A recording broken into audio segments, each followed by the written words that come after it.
Maintenant, on va passer à la session 3, qui est intitulée Technologies émergentes au service du développement régional par les jeunes, enjeux et opportunités de l'IA, de la blockchain et de l'Internet des objets. Là, le modérateur, c'est le professeur William Saingovu, qui sera avec Karine Ishimwe, qui travaille dans l'IA. Bienvenue Murunziza, qui est membre, qui fait aussi des startups en matière d'agriculture. Et il y a Carmel qui fait aussi l'IA. Et puis Berthe qui fait la communication visuelle. Et ce sont les quatre. Voilà. Merci. Je passe la parole directement au professeur William.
Ok, merci de m'accorder la parole.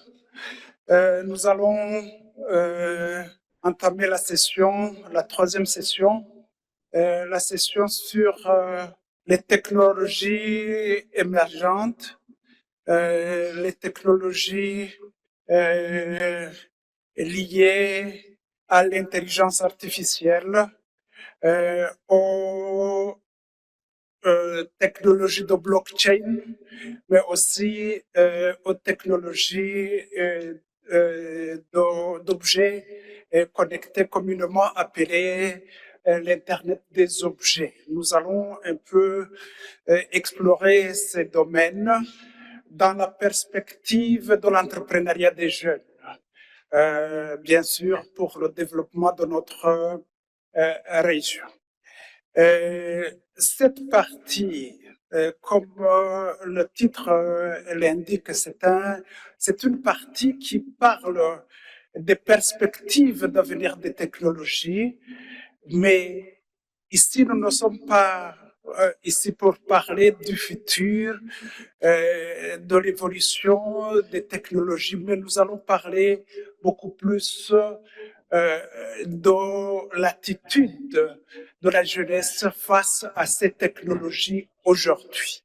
Et nous avons en face de nous les panélistes qui vont nous parler justement de ces technologies émergentes, de ces technologies qui actuellement sont des technologies déjà convergentes. C'est-à-dire que l'intelligence artificielle, les IoT, la blockchain deviennent de plus en plus des technologies imbriquées. Dans cette séance, nous allons essayer de vous demander de nous expliquer comment les jeunes entendent exploiter ces nouvelles technologies, ces nouvelles tendances pour ces technologies émergentes. Nous allons donc parler de la convergence des technologies de rupture et de changement de paradigme, surtout au service du développement régional et de l'entrepreneuriat des jeunes. J'ai quelques questions et je commencerai par une question plus ou moins générale. Ce matin, nous avons entendu des exposés, nous avons entendu des questions qui nous parlent de l'état des lieux, qui nous parlent de la situation et des attentes des jeunes, des défis qu'ils rencontrent. Ici, nous allons essayer de parler des perspectives que vous voyez avec ces technologies émergentes. Ici, j'entends l'IA et ses corollaires pour les data science, les deep learning, les apprentissages machines, etc. Ici, nous n'entrons pas dans les détails techniques, mais qu'est-ce que vous utilisez, qu'est-ce que vous, comment vous utilisez ces technologies? Et la première question, justement, concerne cette utilisation de technologies émergentes par les jeunes. Ma première question est donc celle-ci. Pratiquement, comment peut-on utiliser les technologies émergentes comme l'IA, la blockchain et les IoT pour développer l'entrepreneuriat chez les jeunes? Peut-être je vais demander à monsieur ici pour qu'il nous parle. Et ici, j'attends votre réponse en termes d'accessibilité aux ressources, de partage et de création de réseaux, mais aussi la capacité de pouvoir utiliser ces outils dans la gestion de vos entreprises, de vos startups, mais aussi dans la prise de décision à l'aide de ces outils dans vos startups. Merci. Merci pour la parole.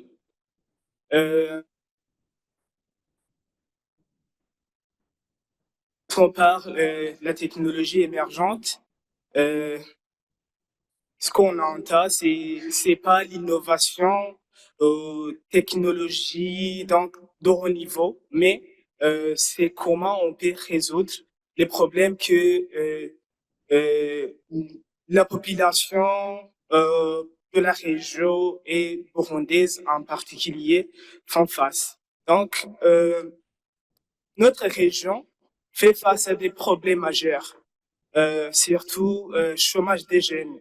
Ici au Burundi, plus de 75% sont d'au moins de 45 ans. Ça veut dire que population est trop jeune. Et dans cette population, d'après les statistiques, on trouve que plus de 70% sont des chômeurs. Deuxièmement, c'est faible d'industrialisation. Nous voyons encore les faibles rendements des industries ici au Burundi en particulier. Vous connaissez que l'écosystème d'industrie c'est pas à haut niveau. Troisièmement, c'est l'inclusion financière limitée. La productivité agricole encore fragile, mais la technologie est un accélérateur magique qui peut résoudre ces problèmes. Premièrement, l'IA. Donc, on peut utiliser l'IA pour résoudre ou pour répondre à des problèmes.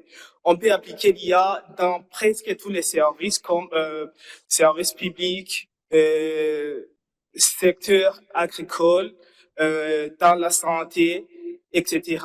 Mais je vais dire dans l'agriculture. Donc, avec l'IA, on peut faire des modèles prédictif qui va faire des prédictions sur le changement climatique. On peut utiliser l'IA pour les récoltes, pour faire tout ce qui est nécessaire dans l'agriculture. Deuxièmement, FinTech est la solution de paiement digital. Ici au Burundi, dans les milieux ruraux, on ne voit pas les paiements digitaux à cause des manques de connaissances, manque de solutions FinTech là-bas. Je disais ici au Burundi, parce qu'au Burundi, le secteur ou l'écosystème de FinTech n'est pas beaucoup développé par rapport aux autres pays de la région. Troisièmement, c'est technologies comme le cloud et les plateformes numériques. Le cloud, ici au Burundi, nous avons besoin de data center.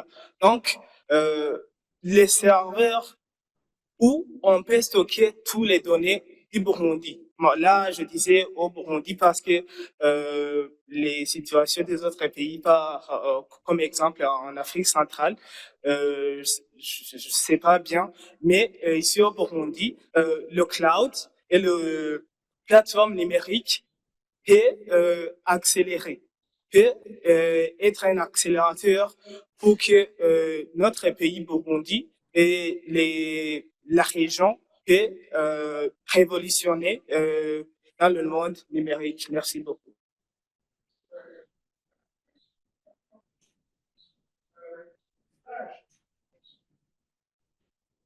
Je comprends que vous venez de nous exposer sur les possibilités d'utiliser ces outils pour l'inclusion, pour la productivité, surtout dans le domaine agricole et dans les chaînes de valeur agricoles, et même dans les technologies liées à la bancalité, donc les fintech et les paiements digitaux. Merci beaucoup. Je voudrais embrayer pour avancer sur notre thématique, peut-être en posant une question relative aux technologies de blockchain, de chaîne de blocs, que vous aurez entendu comme une des technologies émergentes qui vient remplacer des systèmes centralisés et comme un outil de décentralisation, de transparence et d'ouverture au monde, même au monde externe. Je voudrais donc demander à Berthe. C'est vous? Oui, Berthe. Comment la blockchain aide-t-elle dans l'adoption des identités décentralisées comme une des techniques et comment la blockchain peut-elle briser les barrières administratives et ainsi permettre aux jeunes de pouvoir contracter partout au monde et en temps réel des contrats avec d'autres jeunes sans intermédiaires, sans de tiers de confiance, comme on dit dans le jargon. Merci. Et si c'est possible, vous nous expliquez aussi pourquoi devrions-nous peut-être contourner les tiers de confiance. Quel avantage de contourner les tiers de confiance? Merci pour la question.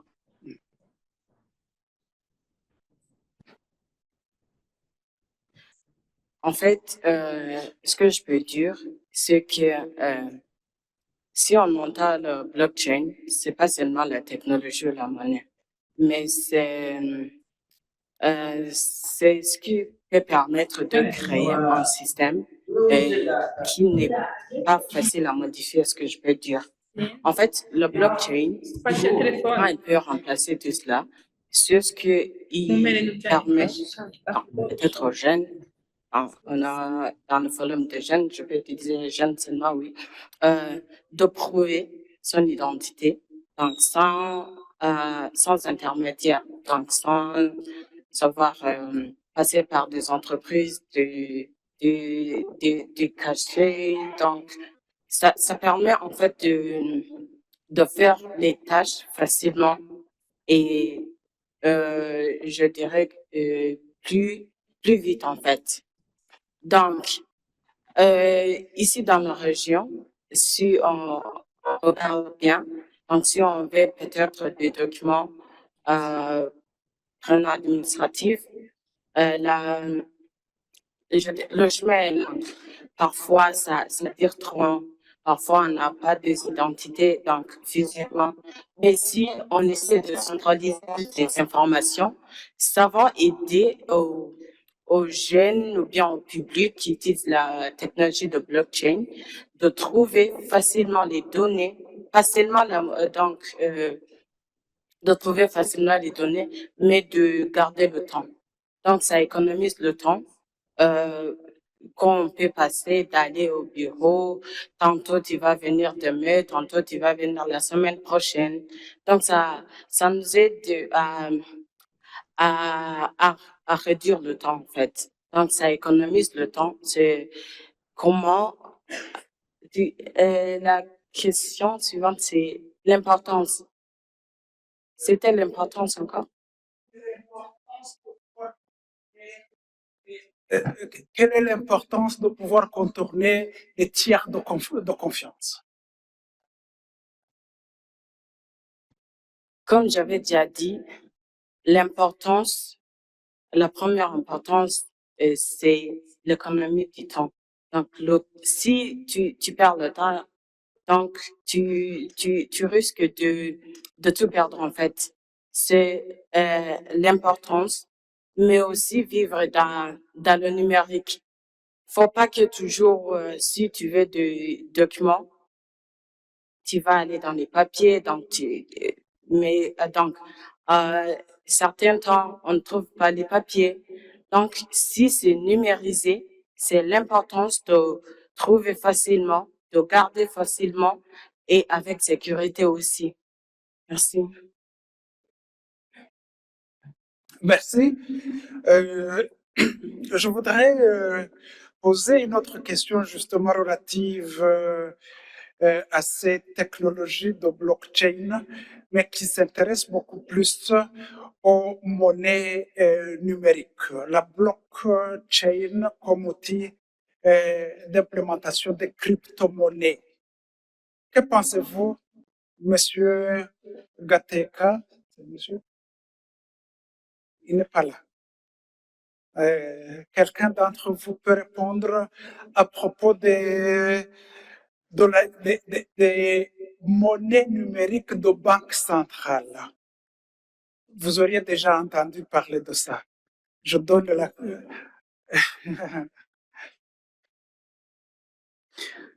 Normalement, l'adoption des monnaies électroniques ça commence à être crucial.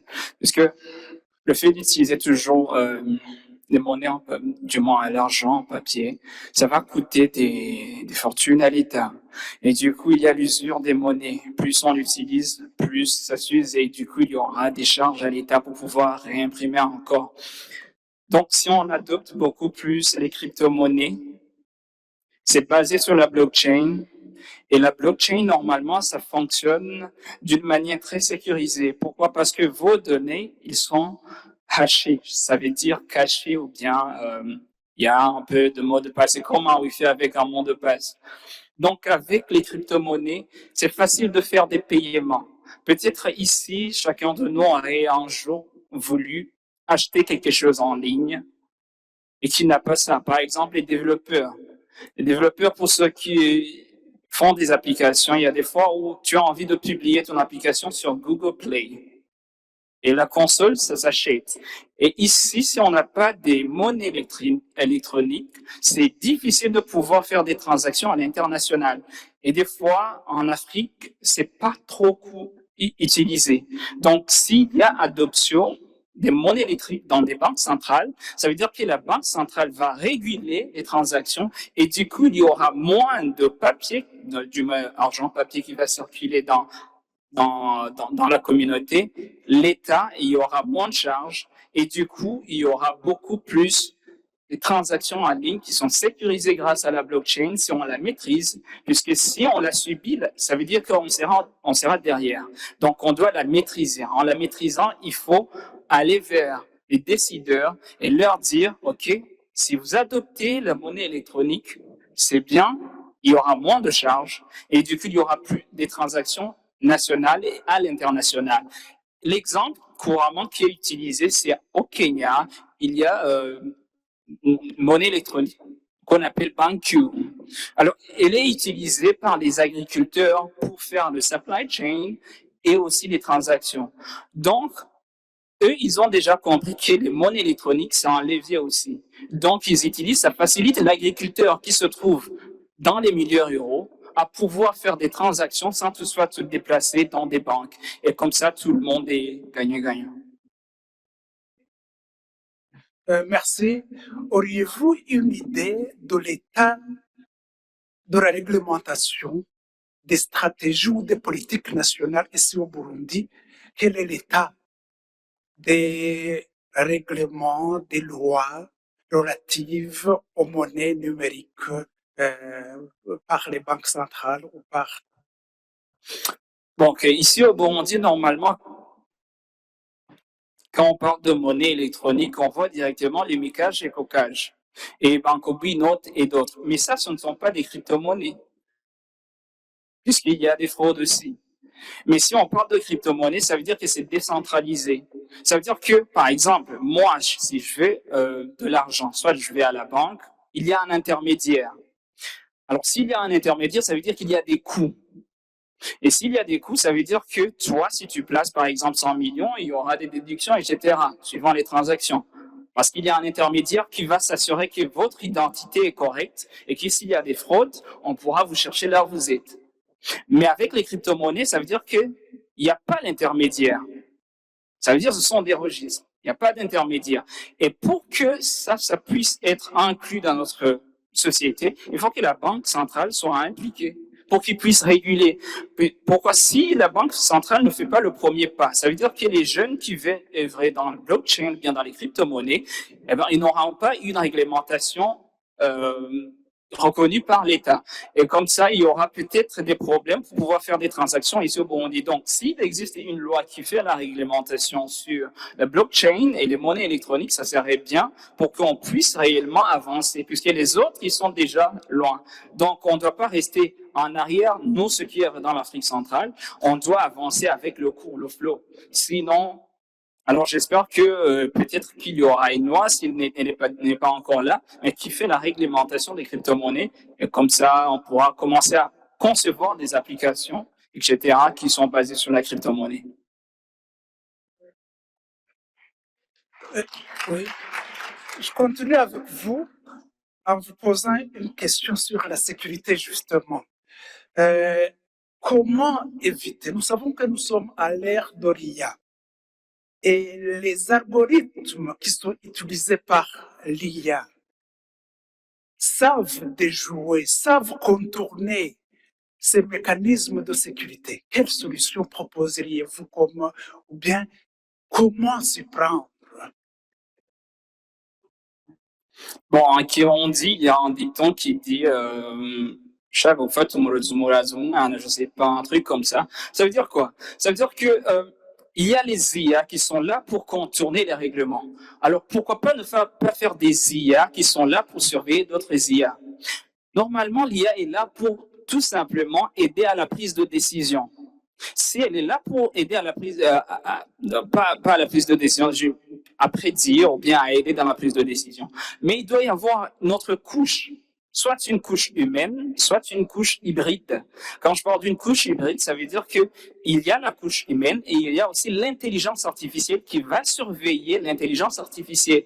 Et si on met les blockchains, on prend les règlements, on les met dans la blockchain et on crée un modèle d'intelligence artificielle qui va vérifier s'il n'y a pas d'anomalie dans les transactions. Là, ça sera sécurisé. C'est une autre couche. L'IA ne va pas remplacer la validation ou bien l'audit humaine, mais plutôt il va réglementer ou bien essayer d'aller plus rapidement que nous.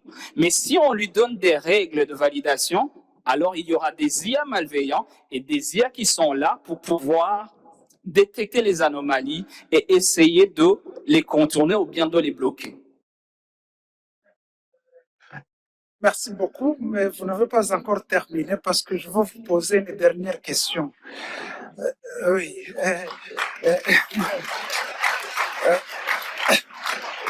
Parce qu'il remplace quelqu'un qui n'est pas venu.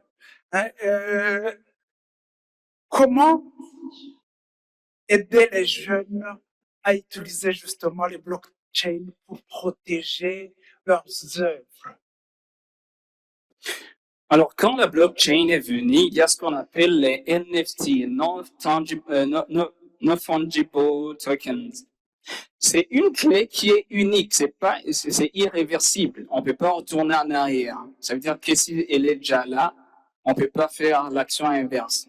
Alors, comment aider les jeunes à pouvoir utiliser le blockchain pour pouvoir certifier ou bien sécuriser leurs données? D'abord, il faut produire. Et si on a produit, il faut s'intéresser comment la blockchain fonctionne. Si tu le sais pas, essaie d'aller vers les gens qui savent concevoir la technologie blockchain. Il y a l'utilisation de Ethereum, etc. Les smart contracts, etc. Donc là, il faut une sensibilisation pour inciter les jeunes à leur montrer que réellement, ils ont besoin de ça. Sinon, par exemple, ceux qui sont techie, nos produits ou bien nos valeurs intellectuelles, on les met en ligne sur un site qu'on appelle GitHub. Et là, si tu veux que ton produit soit sécurisé, tu auras besoin d'une licence MIT ou bien Apache. Alors que si on a un système qui est basé sur la blockchain, on n'aura pas besoin de la licence du MIT ou bien de la licence de Apache, puisque dans le blockchain, ça sera écrit. Et il y avait des applications où tu créais une image et tu pouvais tout simplement certifier que cette image est là. On va mettre à l'intérieur de l'image ce qu'on appelle la stéganographie. Ça veut dire c'est une signature électronique qui est cachée derrière l'image. Donc, c'est la même chose qu'on peut faire sur vos produits ou bien vos valeurs en utilisant la blockchain. Donc, il y aura la sensibilisation et aussi aller vers les gens qui font des applications de la blockchain. Et aussi, pourquoi pas, les développeurs qui sont ici, concevoir des sites ou bien des applications où il y a la centralisation des œuvres des différentes personnes qui sont certifiées avec la blockchain. Merci beaucoup. Maintenant, je vais m'adresser à Madame Karine. Comment mutualiser les ressources pour entraîner des modèles d'IA régionaux?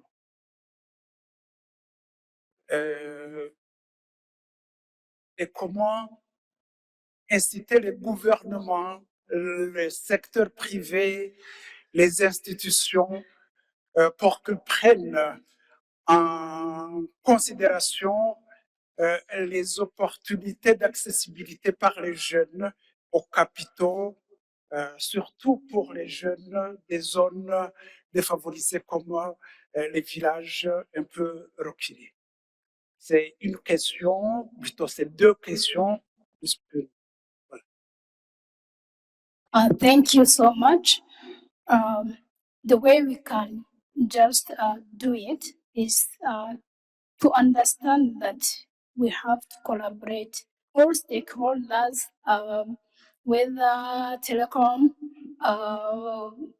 investors, regulatory bodies, and even countries, universities, academias. So they have to come together and collaborate. That's the first things. And in that collaboration where Central Africa, so we meet with this challenge where we lack trust among us and compliance. Like for example, if we have a data center, let me say, in here in Burundi, and so there is no need of creating another data center in Angola. So that's an example. So if we collaborate together, we are going to just having we are not going to lose the money. We are not going like to focus on one thing. So we will be able just like to collaborate. That's the first thing. Another thing is being able to share data. So in that creation of data centers, of course, creating like having a data center, you need you need infrastructure such as electricity. And when you go to rural area, so you find like there is no electricity. And these like us who are creating these startups, we need those people who are in rural areas to be the users of this startup that we are creating. That's the issue that we are facing. So let's also like as a government, as other stakeholders, work together and establish that way of working together to let that rural the people who stay in rural areas being able to access the internet. And another thing is shared computing resources. Of course, here, as youth, we face with the challenges of course, we lack computing resources like laptops, computers, and so we need the people who understand us, who are ready to invest in us, and then give us the money. That's in terms of funding, and also another funding in terms of mentorship. So that's another things that we need. So yeah, that's all. And if we collaborate, all of us, like I think we can come up with AI tools that we can be user of them, not only like consuming the other AI tools like like ChatGPT. All of us we use them, but if then we are able to come up with other AI tools, we'll be solving the problems. Thank you. I would like to ask you another question about the youth. How can we bring our young people to be not only consumers, but producers as well?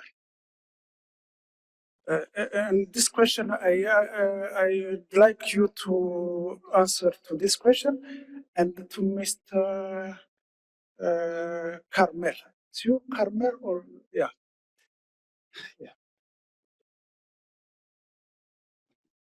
Okay. So the way we can bring these youth together, just not be consumers of this. First, is the mentality that we have that we are always going to consume the AI tools or the tech product outside of outside Central Africa. So if we have like let me say AI labs or like innovation hub where we as a youth we are going to come together and then collaborate, share ideas, and as well as we are not going to waste our time. So that's the thing so that we can do. And another thing is we have to understand that, of course, Africa is full of opportunities. it's a full of opportunities, because when you see like there is a challenges that we have, like for example, in my own startup, which is Voice Bridge AI. So I saw how my people are facing with this language barrier. And I said, like, if my uncle wants to communicate with a foreigner from outside of the country, and so they want to do trading, like that business, there is in tourism sector, they want just like, collaborate. So how are they going to communicate? Yet my uncle didn't get a chance to go to the school to get that skills. So coming up with that, it shows that we have challenges, and as we are still in developing way, so those challenges, of course, we have the solution, and we have the government, we have the academia. So we need also to invest in research centers. So those such research centers will help us, like when we are creating like those AI models, we are not going to be biased with just like using the outsiders information, those data. But if we have our local data, is going to like, we are going to understand each other. So invest in research center. We come up with data centers that will be very helpful, and as youth, we receive support, and then we join, and yeah, that's all.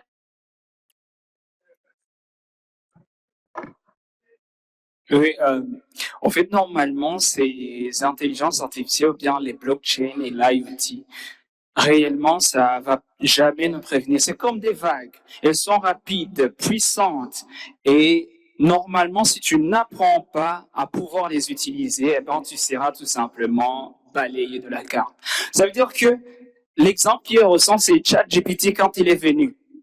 Dans un mois, plus des millions d'utilisateurs. 2 mois, des centaines de millions d'utilisateurs. Et 2 ans, 3 ans après, et regardez là où nous sommes. Même ceux qui ne voulaient pas les utiliser, maintenant ils les utilisent. L'IA, ChatGPT, il est dans les écoles, dans les administrations, dans les startups, etc.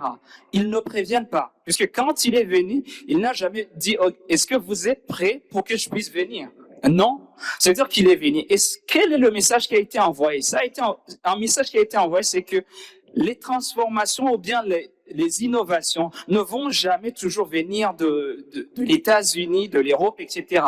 Pourquoi? Exemple, c'est le panéliste qui était ici avant, GTMate, Josué. Il a fait une application qu'on appelle un système basé sur l'IoT et l'intelligence artificielle, MagiSafe. Et il est parmi les finalistes dans les compétitions internationales. Dans la santé, on a par exemple Sanya.bi qui est utilisé pour la prise de décision préliminaire dans les diagnostics médicaux.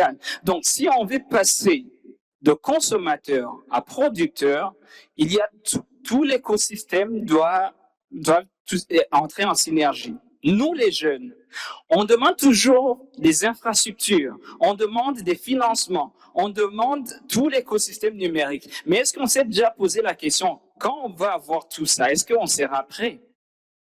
Alors, qu'est-ce qu'on doit faire? Il faut apprendre. Il faut produire aussi. Ça veut dire entrer dans des compétitions internationales.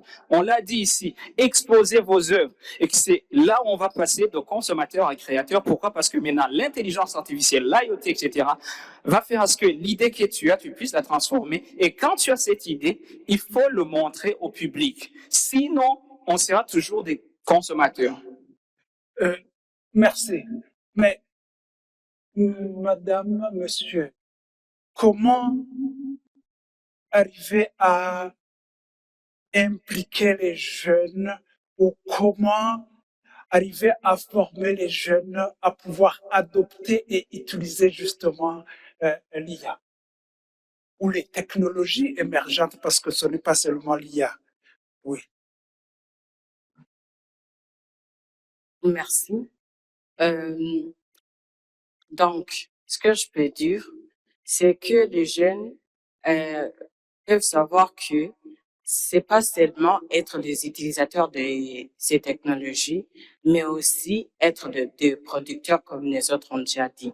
Donc, pour cela, il faut quand même avoir les compétences, donc apprendre, produire comme Monsieur Carmel a déjà dit. Il faut aussi avoir les outils, mais aussi build un écosystème. Mais aussi, voyons que les jeunes ont fait des premiers pas.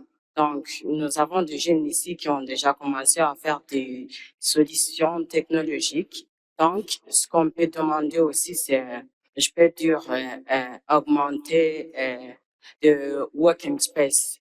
So to help those young innovators to work well.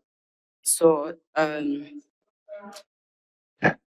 I would like to ask, everyone now is using ChatGPT. Everyone is using YouTube content. Do we still need to have lectures, teachers in front of students? How?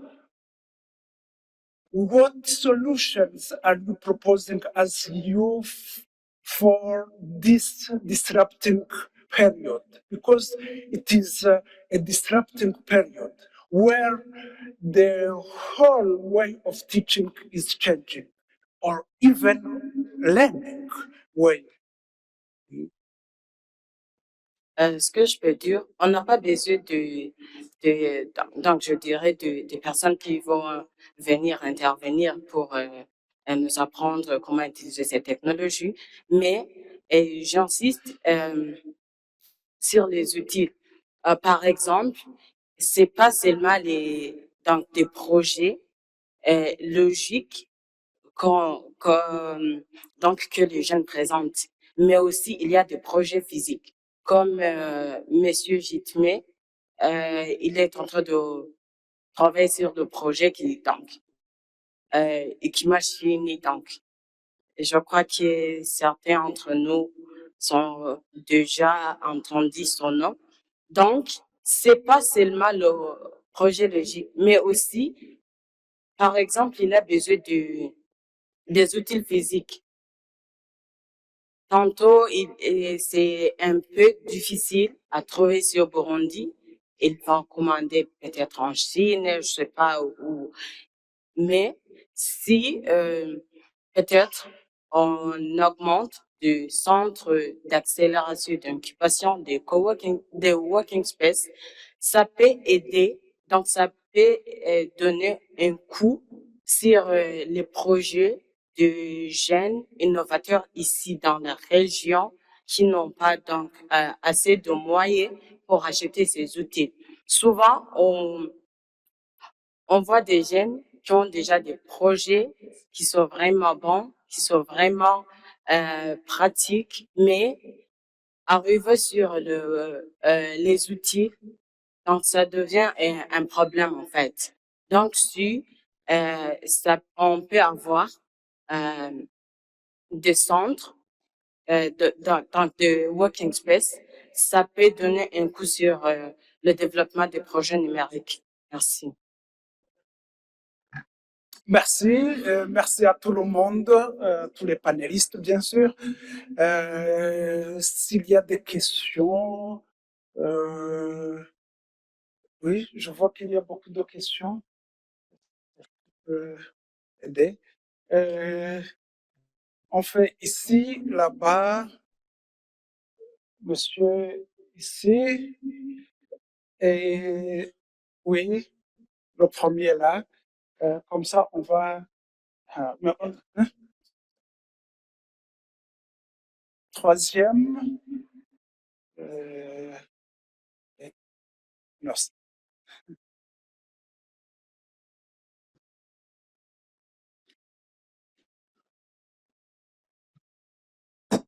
Test.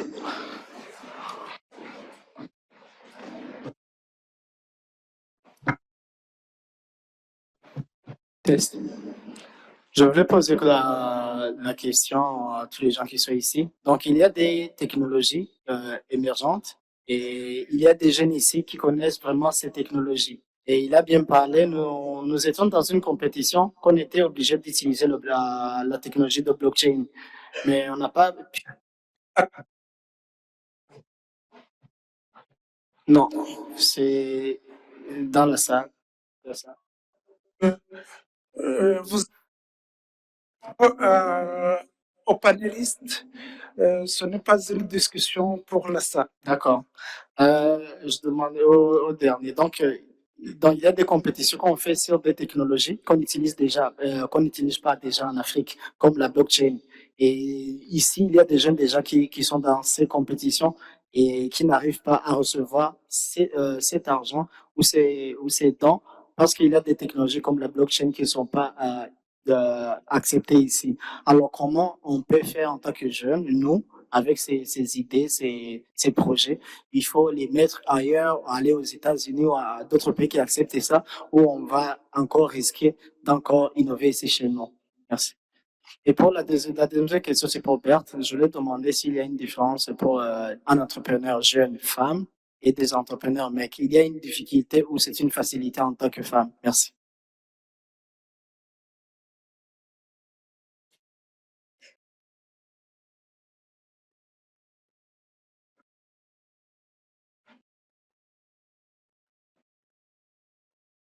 Je réponds au nom de Silas Hamenyiman. Je vais m'adresser ma question pour le dernier là-bas, cet homme-là, ce jeune-là. Ma question, c'est sur le blockchain. When we are talking about blockchain, there are some aspects that we have to specify, especially for cryptocurrency. So I'm not sure if there's someone who's representing the national bank here. Maybe he also can help.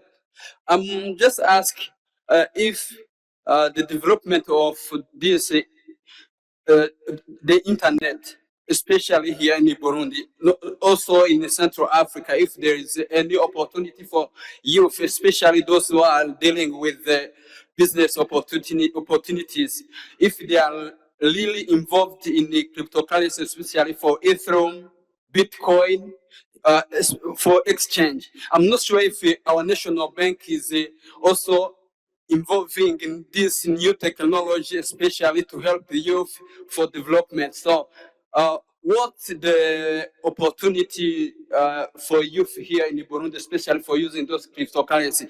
I'm addressing to you as youth, and also I'm not someone who is representing the National Bank, BRB. Can you also intervene you to respond to this issue? Thank you.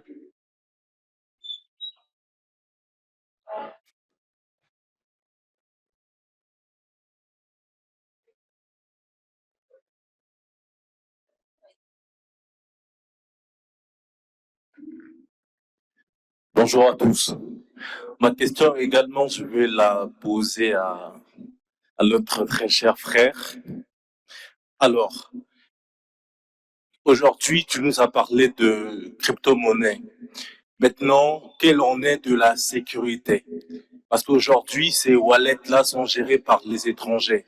Imaginons, je verse 2 millions de dollars dans ce wallet et l'entreprise ferme. Comment je l'attrape? Donc, c'est vraiment cette question. Je crois que je vais commencer par la question de GT May et puis de l'autre là. Alors pour GT May, il a parlé du fait que le fait qu'on n'a pas des crypto-monnaies ici au Burundi, ça nous enfreint pour pouvoir faire des compétitions internationales et avoir des dons, par exemple. Oui, ça nous enfreint. Mais est-ce que réellement on sera obligé d'aller à l'extérieur pour pouvoir avoir ça? Oui, on peut le faire, mais est-ce que réellement on va contribuer au développement d'ici? Non. Ça veut dire que il y a plusieurs angles et plusieurs volets, plusieurs dimensions qui doivent intervenir. Nous, on a notre part, mais aussi on va faire un plaidoyer pour que l'État aussi puisse faire sa part. Ça veut dire que on doit toujours organiser ce genre de forum, ce genre de conférence pour pouvoir toujours parler, reparler avec ça. Oui, c'est vrai, les procédures administratives, ils sont longs, mais c'est une bonne manière de bien faire. Sinon, si on contourne, ça veut dire qu'on pourra faire le chaos. Ça veut dire que si on doit faire les choses, on doit les faire dans l'ordre, dans la réglementation. C'est lent, oui, mais quand on y arrive, c'est bien et c'est bien fait et tu seras reconnu à l'international. Et comme ça, ici, si on commence à faire des applications, oui, ça nous freine, oui, mais c'est nous qui doit faire le plaidoyer pour tout ça. Et pour l'autre qui a parlé de la BRB, etc., si il fait l'inclusion des crypto-monnaies, etc., c'est presque la même chose qu'ici. Ça veut dire que si la BRB ne s'investisse pas dans ça, on pourra pas, les autres qui utilisent les crypto-monnaies, ils vont pas venir au Burundi. Ces transactions ne seront pas utilisées. Pourquoi? Parce qu'il n'y a pas de la loi en vigueur qui fait ça. Ça veut dire que tout le monde a peur d'utiliser les crypto-monnaies. Pourquoi? Parce que c'est pas réglementé au Burundi. Mais si on adopte ça, ça veut dire qu'on a notre part à faire. Ça veut dire qu'on doit toujours parler et reparler de ça, les médias qui puissent parler de ça, tweeter, etc., faire des conférences et montrer réellement qu'on sait le faire. Parce que tu vas pas dire que tu sais faire de la blockchain et que réellement on peut pas réellement, tu peux pas le prouver. Non, il faut d'abord faire les preuves et comme ça venir avec quelque chose de concret et comme ça proposer les négociations. Et aussi on va inviter à ce que on puisse aussi assister à ce genre de débat sur les décideurs, avec les décideurs. Pourquoi? Parce que peut-être on a des idées un peu qui sont comme une fusée à allure exponentielle, mais peut-être que ceux qui œuvrent dans l'administration, ils ont un moyen de canaliser ça en quelque chose de concret. Donc, écouter nos idées, c'est une des plusieurs manières qu'on peut utiliser pour pouvoir arriver à cette fin que la BRB puisse réellement faire intervenir les crypto-monnaies. Et pour la question du monsieur là, réellement la sécurité de la blockchain. Comment est-ce que si tu mets 200 000 $, par exemple, bien 200 millions, bien 100 millions dans une crypto-monnaie, que ça ferme? Normalement, il faut différencier entre les trading et il y a un autre nom qui est couramment utilisé et betting et d'autres qui sont couramment utilisés. Alors, avec les crypto-monnaies, si tu l'utilises avec une entreprise qui va fermer, là, c'est un problème.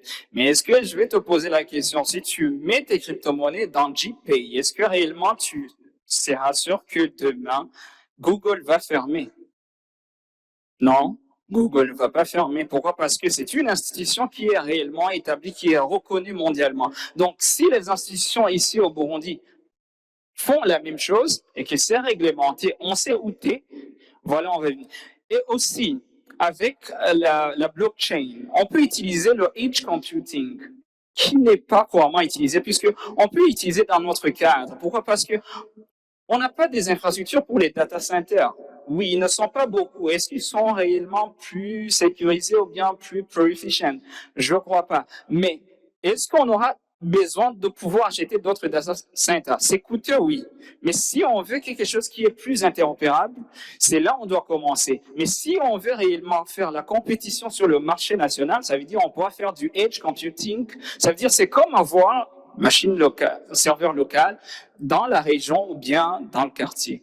Donc, la sécurité aussi, avec la blockchain, c'est la réglementation. D'où je dis qu'on doit passer dans les règles, pas utiliser des entreprises qui viennent, qui font ceci et cela.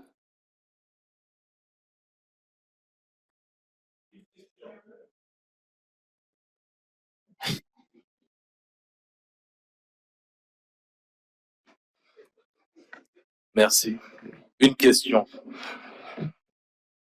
Qu'est-ce qu'on fait des invasions fiscales? Parce que les crypto-monnaies, c'est difficile à tracer. Et ça augmente le blanchissement d'argent. Comment on fait?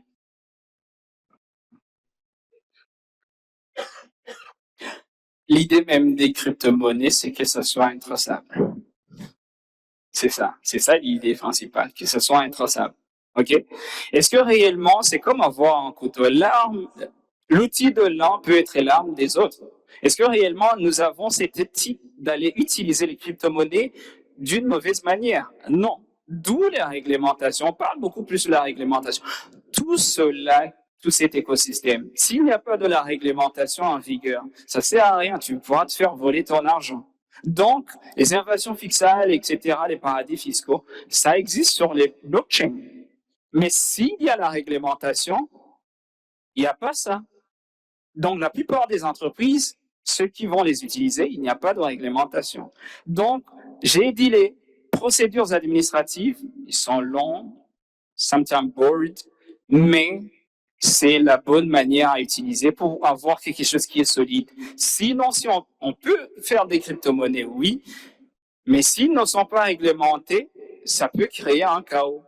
Donc, ça peut être l'outil ou bien l'arme. Donc, ça va dépendre à qui tient.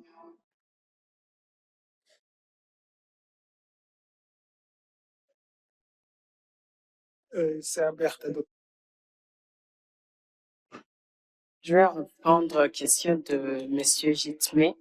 C'était la différence entre une femme entrepreneur et un homme entrepreneur. Je peux dire qu'il n'y a pas, donc, strictement, donc, je peux dire il n'y a pas trop de différence parce qu'on fait tous le même. Et la seule chose, la confiance en soi. Souvent, on sous-estime. Souvent, on dit qu'on peut pas faire. Mais en réalité, dear young ladies that you are here, you can do it. Just don't worry. Just take the first step and you will see what will happen after. On peut faire. Il n'y a pas trop de choses. C'est juste avoir la confiance en soi et le courage. Merci. Merci beaucoup. Yes, we can do it. You can do it.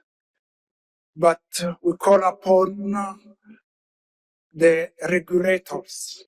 You see that our young people are expecting the rules, the regulations to be available and to give them this opportunity to use the technologies, to use the aging technologies in order to be present on the market, not only the Burundian market, but the regional and international market.